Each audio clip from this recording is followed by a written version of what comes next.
Hello guys, welcome back to my channel study with family blog. आप सभी का मेरे चैनल पे स्वागत है। और जैसा कि कल हम लोगों ने बात किया था कि हम लोग बीपीएससी टीआरई 4 के लिए बायोलॉजी सब्जेक्ट को कंप्लीट करेंगे और उसका जो सिलेबस हमने बताया था उस सिलेबस के अकॉर्डिंग सबसे पहला चैप्टर सेल है। तो आज हम उसका फर्स्ट चैप्टर सेल को पढ़ेंगे। सेल के बारे में इंट्रोडक्शन देंगे। ये 4-5 क्लास होंगे इनके, क्योंकि हम एकदम बेसिक से पढ़ना चाहते हैं। एकदम बेसिक से करेंगे तो हमें अच्छे से समझ आएगा और उसको हम आसानी से याद कर सकते हैं, एब्जॉर्ब कर सकते हैं और इससे क्या होगा ना कि मेरा कॉन्सेप्ट अच्छे से क्लियर होगा। तो चलते हैं अब हम अपने चैप्टर सेल की ओर। तो सेल मतलब होता है कोशिका। ये कोशिका क्या है? कोशिका जो है वो हमारे जीवन की मूलभूत इकाई होती है। कोशिका ही हमारे जीवन की मूलभूत इकाई है, द यूनिट ऑफ लाइफ। कोशिका is the unit of life. इसका रूट वर्ड कोशिका यानी रूट वर्ड, कोशिका का रूट वर्ड यानी कि सेल का रूट वर्ड जो होता है वो साइटो होता है। साइटो जहां भी लिखा रहे वहां समझ जाना चाहिए कि वहां पे सेल के बारे में ही बोला जा रहा है। CYTO साइटो, साइटो जहां रहेगा लिखा हुआ मतलब वहां पे हमें सेल के बारे में बताया जा रहा है। लोजी का मतलब होता है अध्ययन, यानी कि साइटोलॉजी यानी कि सेल का अध्ययन। साइटोलॉजी मतलब सेल का अध्ययन। स्टडी ऑफ सेल यानी कि स्टडी ऑफ सेल को क्या बोलते हैं? साइटोलॉजी बोलते हैं। स्टडी ऑफ सेल को साइटोलॉजी बोलते हैं। सेल को मेजर किया जाता है माइक्रोमीटर में। सेल को किससे मेजर किया जाता है? माइक्रोमीटर से। 1 माइक्रोमीटर इज इक्वल टू कितना होता है? म्यूएम। माइक्रोमीटर, सेल को माइक्रोमीटर से मेजर किया जाता है और 1 म्यूएम का बराबर होता है 10⁻⁻6 मीटर के। साइटोलॉजी के फादर कौन है? Father of cytology. सबसे पहले इसका डिस्कवरी किसने किया था? सेल का डिस्कवरी किया था रॉबर्ट हुक ने। इसीलिए रॉबर्ट हुक को फादर ऑफ साइटोलॉजी कहा जाता है। तो फादर ऑफ साइटोलॉजी कौन हुए? Robert Hooke. हमने क्या पढ़ा कि सेल यानी कि कोशिका जो है वो हमारे जीवन की मूलभूत इकाई है, यानी कि cell is the unit of life, basis unit of life. Cyto शब्द जो होता है वो सेल का रूट वर्ड है। कहीं भी साइटो के बारे में अगर लिखा गया हो तो मतलब वहां सेल के बारे में बताया जा रहा हो। लॉजी का मतलब होता है अध्ययन करना, यानी कि cytology study of cell. Study of cell मतलब जिसमें सेल का स्टडी हो वो साइटोलॉजी कहलाता है। सेल का मेजर किया जाता है सेल को माइक्रोमीटर से। सेल को माइक्रोमीटर से हाँ। सेल से टिश्यू का निर्माण होता है, टिश्यू से ऑर्गन और ऑर्गन से ऑर्गन सिस्टम बनते हैं। जैसे कि हमारे घर में हमारे कमरे में 4 दीवार होते हैं, लेकिन पहले एक ईंट कर जोड़ के दीवार बनते हैं 4। उसके बाद एक दीवार खड़ा करके 4 दीवार बनते हैं और 4 दीवार खड़ा होने से हमारा एक कमरा बनता है। उसी प्रकार सेल से टिश्यू बनता है, टिश्यू से ऑर्गन और ऑर्गन से ऑर्गन सिस्टम बनते हैं। कोशिका से ऊतक, ऊतक से अंग और अंग से अंग तंत्र बनते हैं। आज का वीडियो सही नहीं होगा, टीवी का आवाज। ऑर्गेनिज्म 2 तरह के होते हैं, यूनिसेलुलर और मल्टीसेलुलर। ऑर्गेनिज्म 2 टाइप के होते हैं, एक यूनिसेलुलर और एक मल्टीसेलुलर। यूनिसेलुलर का मतलब होता है कि एक कोशिकीय जीव, एक कोशिका का बना होता है, जो 1 सेल, ओनली 1 सेल से जो बना होता है, मेड ऑफ 1 सेल। मल्टीसेलुलर का मतलब होता है जो कई तरह के मेनी सेल्स से बने होते हैं। यूनिसेलुलर में आता है अमीबा और ईस्ट। हमारे शरीर का सबसे लार्जेस्ट सेल ह्यूमन बॉडी का सबसे लार्जेस्ट सेल होता है ओवम, यानी कि डिंब, जो कि महिलाओं में होता है। हमारे शरीर का सबसे लार्जेस्ट जो कोशिका होता है वो ओवम होता है, जिसको हिंदी में डिंब कहते हैं, और ये महिलाओं में होता है। और सबसे स्मॉलेस्ट सेल होता है ह्यूमन बॉडी का स्पर्म, जिसको कि शुक्राणु बोलते हैं, जो कि जेंट्स में होता है।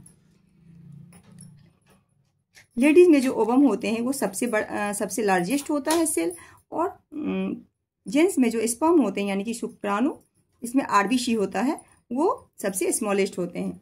लॉन्गेस्ट सेल जो होता है न्यूरॉन होता है, तंत्रिका कोशिका, जो कि मेरे ब्रेन में होता है। इसका रीजेनरेशन नहीं किया जाता है, पुनर्जन्म नहीं होता है। न्यूरॉन का पुनर्जन्म नहीं होता है। तभी तो जब हम एज बढ़ते हैं, जब बुजुर्ग लोग 50-60 के हो जाते हैं, तो मतलब अपने आम तौर के भाषा में बोलते हैं कि इनका दिमाग खराब हो गया है, क्योंकि वो न्यूरॉन सेल जो होता है वहाँ उसका जो भी वो मरता है वहाँ पे उसका रीजनरेशन नहीं होता, वो खत्म होते चला जाता है। लार्जेस्ट सेल शुतुरमुर्ग का अंडा है और स्मॉलेस्ट सेल माइकोप्लाज्मा होता है, PPL होता है। सबसे पहले सेल का खोज किसने किया था? सबसे पहले सेल का खोज किया था रॉबर्ट हुक ने। रॉबर्ट हुक ने डेड सेल पर 1665 ईस्वी में सेल का खोज किया था। डेड सेल का, मृत, जीवित का नहीं, जीवित का किए थे लीवन हुक ने। सबसे पहले सेल की खोज अगर पूछा जाए डायरेक्ट सबसे पहले तो रॉबर्ट हुक, लेकिन सबसे पहले अगर लिविंग सेल पूछा जाए तो वो लीवन हुक से। रॉबर्ट हुक ने 1665 ईस्वी में सबसे पहले डेड सेल पे सेल की खोज किया था और उन्होंने उनका नाम सेलुला रखा था। लिविंग सेल की खोज किसने किया था? तो लिविंग सेल का खोज लीवन हुक ने तालाब में किया था। लिविंग सेल का खोज लीवन हुक ने तालाब में किया था। फादर ऑफ माइक्रोबायोलॉजी भी लीवन हुक को ही बोला जाता है। डेड सेल पे सेल का खोज सबसे पहले रॉबर्ट हुक ने किया था, या यूं कहूं कि सबसे पहले सेल का डिस्कवरी रॉबर्ट हुक ने ही किया था। लेकिन अगर ये पूछा जाए कि लिविंग सेल पे किसने किया था तो लीवन हुक होगा। और अगर ये पूछा जाए कि सबसे पहले सेल का खोज किसने किया था तो रॉबर्ट हुक होगा।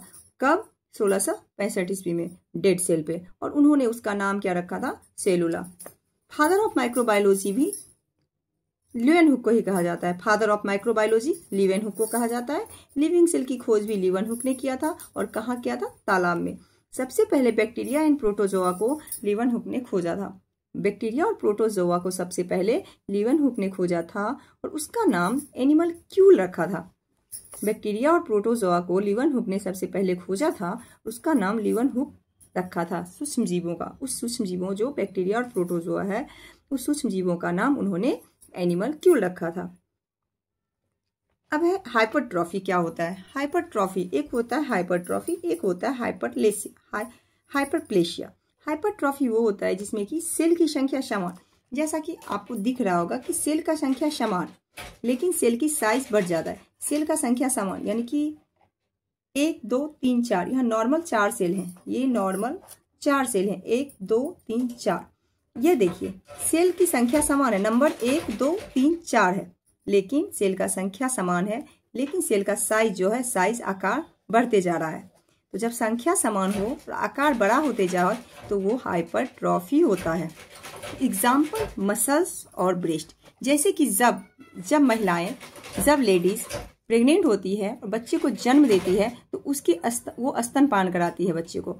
जब वो स्तनपान कराने की स्थिति में आती है प्रेगनेंसी के बाद, तो उसके स्तन के साइज बड़े हो जाते हैं क्योंकि उसके स्तन में मिल्क आ जाते हैं। तो ये हाइपरट्रॉफी का एग्जाम्पल है। हाइपरट्रॉफी की वजह से ही उनके स्तन में।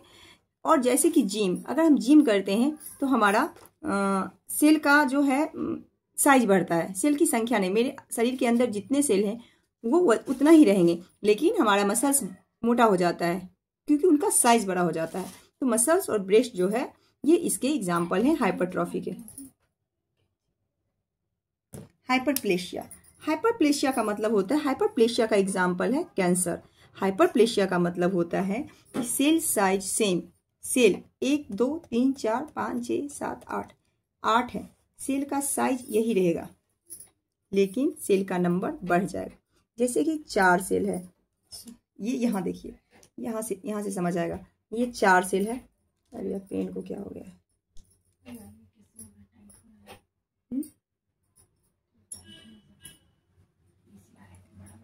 ये सेल का जो है ना साइज, मेरा पेन कहाँ चला गया?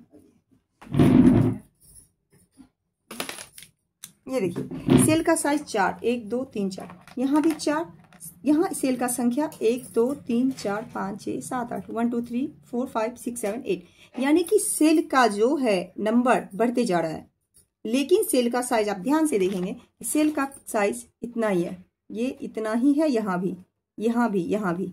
तो सेल का साइज सेम हो बट नंबर यानी कि इंक्रीज हो, संख्या बढ़ते जाए, तो उसको हाइपरप्लेशिया कहते हैं।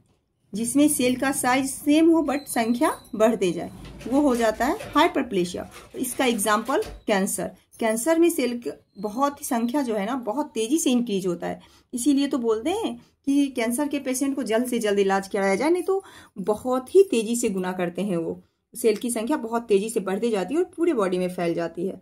Cell size same but cell number increase is called hyperplasia, यानी कि हाइपरट्रॉफी और हाइपरप्लेशिया समझ गए। एक होता है एपोप्टोसिस।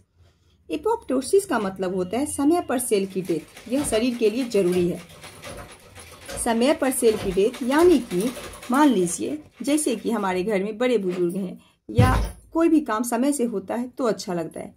मृत्यु सत्य है, ये सबको पता है, लेकिन जो दुख तो सब में होता है। 90 ईयर्स के अगर कोई हो चुके हैं हमारे घर में, वो खत्म होते हैं तो दुख तो होता है, पर थोड़ा अंदर शांति भी रहती, चलो ठीक है इन्होंने अपनी जिंदगी जी ली। लेकिन अगर वही कोई 9 साल के बच्चे के साथ कुछ होता है या 20 साल के बच्चे के साथ, तो हमें बहुत तकलीफ होती है क्योंकि उनकी असमय मृत्यु हो जाती है।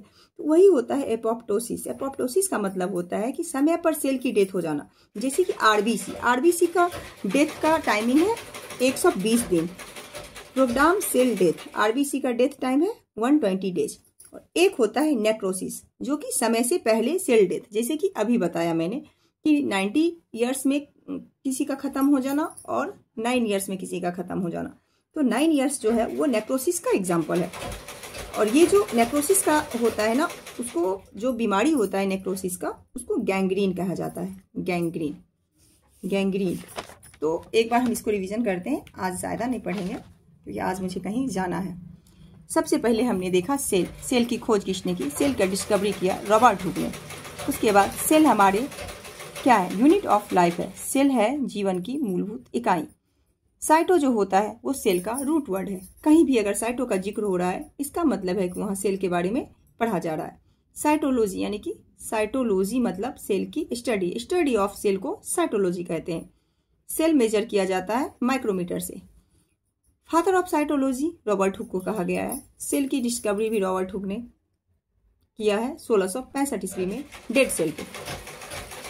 सबसे पहले सेल बनता है। सेल से टिश्यू, हमारी बॉडी में सेल बनता है। सेल से टिश्यू बनते हैं, टिश्यू से ऑर्गन बनते हैं, ऑर्गन से ऑर्गन सिस्टम बनते हैं।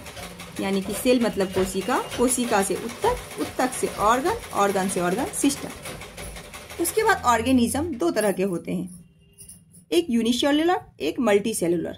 यूनिसेलुलर का मतलब होता है एक कोशिकीय, एक कोशिकीय। मल्टी सेलुलर का मतलब होता है बहुकोशिकीय। यूनिसेलुलर का मतलब है एक कोशिकीय, मल्टी सेलुलर का मतलब होता है बहुकोशिकीय। यूनिसेलुलर का एग्जाम्पल होता है अमीबा और ईस्ट। अब हम देखते हैं कि हमारे शरीर का सबसे लार्जेस्ट सेल कौन सा होता है। हमारे शरीर का सबसे लार्जेस्ट सेल होता है ओवम, जिसको कि डिम बोलते हैं, जो कि महिलाओं में होता है। सबसे स्मॉलेस्ट सेल होता है ह्यूमन बॉडी का स्पर्म, शुक्राणु जिसको बोलते हैं, जो कि जेंट्स में होता है। इनमें आरबीसी होते हैं। लॉन्गेस्ट सेल होता है सबसे लॉन्गेस्ट न्यूरॉन, जो कि हमारे ब्रेन में होता है, तंत्रिका कोशिकाएं। इनका पुनर्जन्म नहीं होता है। न्यूरॉन का पुनर्जन्म यानी कि रिजेनरेशन नहीं होता है। सबसे लार्जेस्ट सेल होता है ऑस्ट्रिच का एग, यानी कि शुतुरमुर्ग का अंडा। स्मॉलेस्ट सेल होता है माइकोप्लाज्मा, जिसको कि पीपीएलओ भी कहते हैं। सबसे पहले सेल की खोज मैंने बता दिया कि रॉबर्ट हुक ने किया था, डेड सेल पे किया था, 1665 में किया था। उन्होंने उसका नाम सेलुला रखा था। लिविंग सेल की खोज की थी लीवन हुक ने, जो कि तालाब में किया था। और फादर ऑफ माइक्रोबायोलॉजी भी लीवन हुक को ही कहा जाता है। और सबसे पहले बैक्टीरिया एंड प्रोटोजोआ को लीवन हुक ने ही खोजा था। और इन बैक्टीरिया और प्रोटोजोआ यानी कि इन सूक्ष्म जीवों को उन्होंने एनिमल क्यूल कहा था।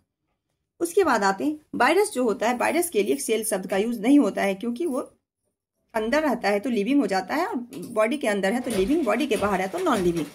हाइपरट्रॉफी। अब आता है हाइपरट्रॉफी। हाइपरट्रॉफी का मतलब है सेल की संख्या समान रहना चाहिए, लेकिन सेल के साइज बढ़ जाता है। सेल का संख्या 1, 2, 3, 4 यानी कि 4 अगर सेल है तो उसकी संख्या 4 ही रहेंगे, बस उसके साइज बड़े हो जाएंगे। जैसे कि एग्जाम्पल है मसल्स और ब्रेस्ट। जब लेडीज स्तनपान कराती है तो उनके ब्रेस्ट की साइज बढ़ जाती है। दूसरा है हाइपरप्लेशिया। हाइपरप्लेशिया का मतलब होता है कि सेल का साइज समान, सेल का साइज अगर 2 इंच का है तो वो 2 इंच के ही रहेंगे, बट उनके नंबर बढ़ जाएंगे, नंबर कई गुना बढ़ जाएंगे। सेल का साइज अगर 2 इंच है तो सेल के साइज में कोई परिवर्तन नहीं होगा, लेकिन उनके नंबर तेजी से बढ़ जाएंगे। ये कैंसर, इसीलिए कैंसर तेजी से फैलता है शरीर में, क्योंकि उनके शरीर में जो सेल होते हैं वो तेजी से बढ़ते हैं। Cell size same but cell number increase is called hyperplasia. उसके बाद आता है एप्टोसिस, समय पर सेल की डेथ। यह शरीर के लिए जरूरी है, समय पर सेल की डेथ होनी चाहिए। जैसा कि मैंने बताया कि अगर हमारे घर में कोई 90 ईयर्स में खत्म होते हैं वो, और अगर कोई 9 ईयर्स में खत्म होते हैं, तो जरूरी है कि समय से डेथ हो, यानी कि प्रोग्राम सेल डेथ। इसका एग्जाम्पल है आरबीसी। हमारे बॉडी में आरबीसी हैं, उनके डेथ का टाइम होता है 120 डेज, 120 डेज में आरबीसी खुद ब खुद खत्म हो जाता है। उसका दूसरा है नेक्रोसिस। नेक्रोसिस का मतलब होता है कि समय से पहले cell death, premature cell death. उसका एग्जाम्पल है गैंग्रीन। तो आज यहीं तक करेंगे। हाँ, एक चीज और पढ़ लेते हैं कि उसके बाद आए थे स्लेडन और स्वान। स्लेडन यानी कि बॉटनी के लिए और स्वान जूलॉजी के लिए जाने जाते हैं। सेल थ्योरी को भी किसने दिया था?